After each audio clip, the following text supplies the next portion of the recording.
আল্লাহ পাকের ঘোষণা, ফাযাক্কির বিল কুরআনি মান ইয়াখাফু ওয়াঈদ। সূরা কাফ 26 নম্বর পারা 50 নম্বর সূরা 3 নম্বর রুকু 45 নম্বর আয়াতের শেষের অংশে আপনি আল্লাহ পাক জানিয়ে দেন, বান্দা শোনো, স্বয়ং নবীকে আল্লাহ পাক জানিয়ে দিচ্ছেন, হে হাবিব, ফাযাক্কির বিল কুরআন, যখন আপনি মানুষের সামনে বক্তব্য রাখবেন, ওয়াজ নসিহত করবেন, তাফসীর করবেন, ফাযাক্কির বিল কুরআন, অবশ্যই অবশ্যই আপনাকে কোরআন দিয়ে বক্তব্য দেওয়া লাগবে। কথাকার আল্লাহ পাক বলেছেন। তো বক্তব্য দিতে হবে কি দিয়ে? কোরআন। কোরআনের বাইরে আপনি কোথায় যাবেন? কারণ কোরআনে তো আল্লাহ পাক ব্যাখ্যা দিয়ে দিয়েছেন, ঠিক কিনা? চাইলে তো আমি বানিয়ে বানিয়ে বলতে পারবো না, আমার বাপ দাদার কিচ্ছা কাহিনী বলতে পারবো। কোরআনে আল্লাহ পাক বিশাল ব্যাখ্যা দিয়ে কোরআনকে আল্লাহ পাক ভরপুর করে দিয়েছেন।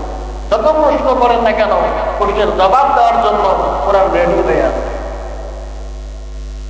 শুধু তাই নয়, আল্লাহ পাক বলছেন, কিতাবুন উনজিলা ইলাইকা ফালা ইয়াকুন ফি সাদরিক হারাজুম মিনহু লিতুনযিরা বিহি ওয়া যিকরা লিল মুমিনিন। আল্লাহু আকবার।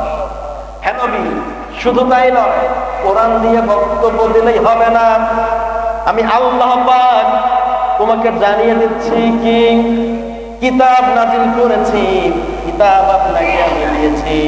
সুতরাং যখন আপনি মাঠে ময়দানে মসজিদের মেম্বারে বসে কোরআনের কথাগুলো বলবেন, খবরদার হবে হারাজু, সংকোচ করা যাবে না, ভয় পাওয়া যাবে না। কে মন খারাপ করলো, কে খুশি হলো, কে বেজার হলো, জেলে যাওয়া লাগবে, মায়ের খাওয়া লাগবে, হাসি খাওয়ার ভয়, চাকরি হারানোর ভয় কোনো দিন হারাজুম, খবরদার কোরআনের ব্যাখ্যা করতে গিয়ে কোন রকম ভয় পাওয়া যাবে না। কথাকার